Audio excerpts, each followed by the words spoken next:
Now, I don't know if it's just me, but I'm getting a little bit bored of a 4-2-3-1 in Football Manager. Every meta tactic seems to be having this as their formation. Well, in today's episode of Testing Your Tactics, I've created a very simple, cautious 4-4-2, which delivers results. Stay around to the end of the episode, you're not going to want to miss this.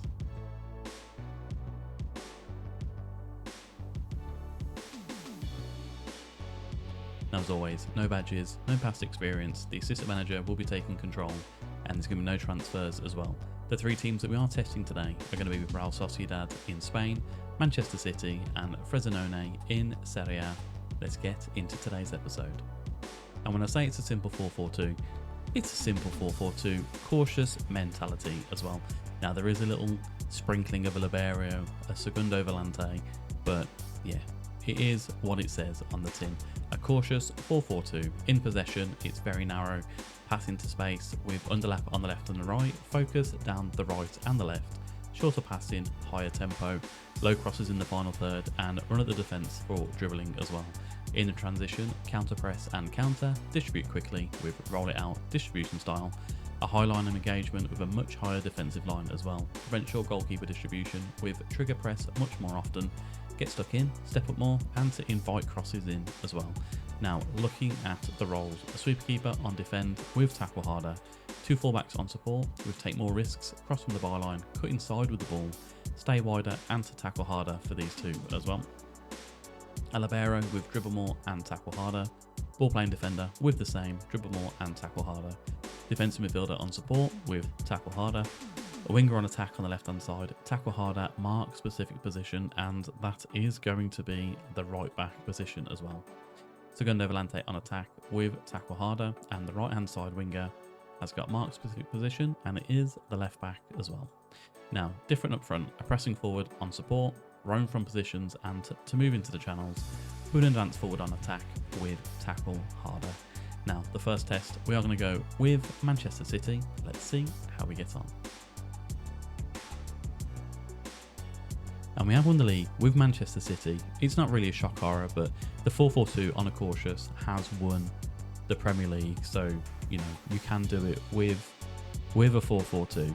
29 wins, 4 draws and 5 losses across the season. Goal difference of plus 65 with 91 points on the board as well. Erling Haaland, 29 goals, top goal scorer in the league. High average rating of 7.60 as well, with De Bruyne and Bernardo Silva first and second for assists. Player of the match is Haaland with 10, clean sheets Ederson with 20. That's nice to see. And we're not on the yellow cards list, which is very rarity when I do the tactic testing here. Looking at the team overview, Manchester City, we scored 92 goals across the season. We had the most shots as well, with the fewest shots against. So as we can see, maybe just with Manchester City, very good in attack, very good in defence as well. Best pass completion, we're not there, nor for possession either. Tackles won, but top for dribbles made, top for the clean sheets, and top for fewest conceded as well. So a very strong tactic up and down the pitch there. In the competitions, this is where it gets a little bit messy. We won the Community Shield, knocked down the 4th round of the Carabao Cup to Brentford, runners-up in the FA Cup.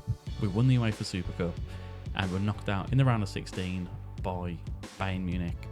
So, not fantastic in Europe or in the other competitions, but we did quite well in the league there. Looking at the schedule, how did we perform? It's always the one bad thing about doing Manchester City is there's so many competitions that they are in. And to be honest, it's a good little go here. So we drew with Liverpool 1-1, beat Fulham 4-0, and then beat Manchester United 1-0, Tottenham 4-0. We lost to Arsenal 2-0, we lost to Wolves 1-0. But then we didn't lose until we got to Tottenham in the middle of January as well. So some big wins here, 5-0 against Chelsea, 3-0 against Burnley, 4-0 against Brentford, 4-0 against Palace. We did lose 4-0 to Tottenham, but, you know, a good little run again. Beat Newcastle 3-0, Arsenal 1-0, Villa 4-0, Brentford 2-0. We then beat Everton 5-0, Bournemouth 5-0, and Nottingham Forest 4-0. So, you know, 5 losses across the season. It's not too shabby with a cautious 4-4-2. Now, looking at how the team perform as a whole, 43 goals and 4 assists for Haaland. De Bruyne, 15 goals, 23 assists. Jeremy Doku, 13 goals, 4 assists. Julian Alvarez, 12 goals and 6 assists, with Rodri as a CDM getting 10 goals and 3 assists.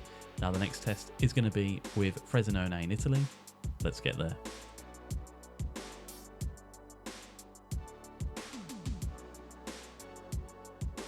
Now, our media prediction with Frosinone was to finish in 20th place, and we finished in 11th, which is 9 places higher.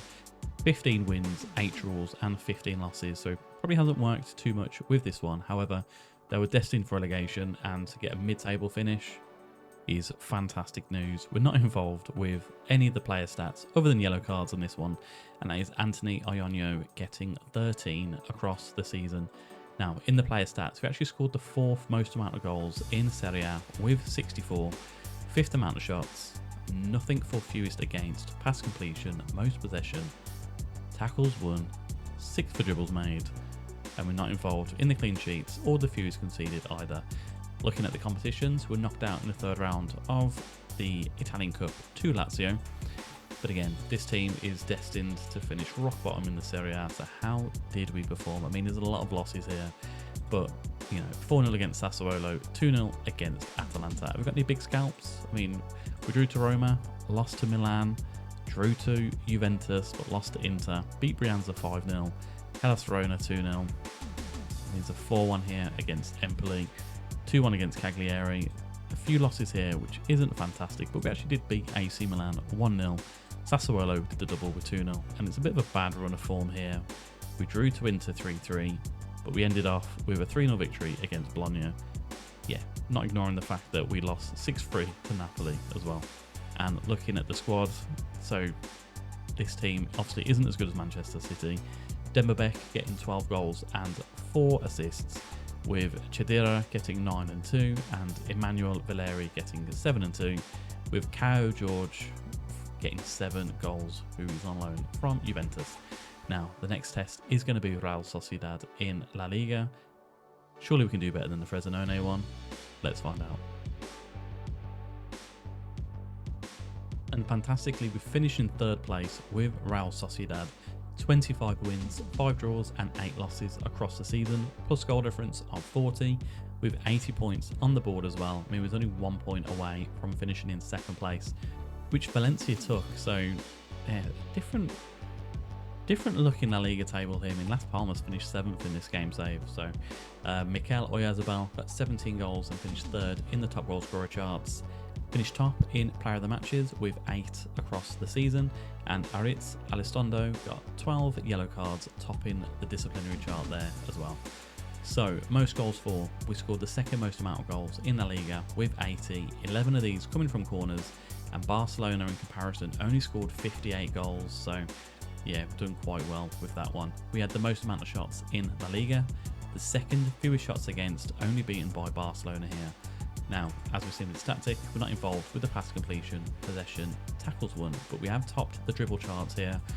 4th for the clean sheets and 5th for the fewest conceded as well. Looking at other competitions, round of 16 were knocked out of the UEFA Champions League by Newcastle, and we actually finished runners-up in the Spanish Cup as well. Looking at the schedule, how have we got on here? A good start to life. We beat Girona 3-1, beat Getafe 5-2, Real Betis 5-0, Barca 2-1 as well. So we only lost 1 of our opening to 8 games there, which is fantastic news, although we had a couple of bad losses here as well. So we lost 3-1 to Granada, 3-2 to Cadiz, but we also beat Sevilla 4-0, Atletico Pamplona 2-0, and Almeria 2-1. Looking at the lower half of the fixture list, I mean, there's only 3 losses that we did manage to have after the new year. Las Palmas beat us 2-1, but we beat Atletico Madrid 3-1, Real Betis 4-1, Girona 2-0, I mean, Mallorca 3-1. So did some good wins here, and we actually finished the season very strongly, only losing once, and that was to Real Madrid 2-1. But yeah, a very nice tactic with this Real Sociedad team. Now, a 4-4-2, it can work in Football Manager. You don't need to go with the 4-2-3-1s all the time. So, Oyarzabal, 21 goals and 7 assists across the season. Baranzia got 13 goals and 7 assists. Andre Silva, 13 and 4. Umar Sadiq, who I'm a big fan of in Football Manager, 11 and 6. So, very nice to see. And Takafusa Kubo, probably butchered that, so I apologise, with 9 and 6. Now, as always, with these kind of videos that I do, it's just to showcase that different formations can work in Football Manager. Can't stress enough that it doesn't always need to be a 4-2-3-1, it doesn't always have to be a meta tactic. With Football Manager, you play how you want to play, just have some fun. It's a single player game at the end of the day. Now, if you've liked this video, please let me know down below of any tactics that you want me to test, or which tactic is your favourite to use in Football Manager 24. Now, Football Manager 25 is going to be here in around about 4 months, so we'll see how many more tactics that we can test until Football Manager 25. But for now, I will see you on the next episode of Testing Your Tactics.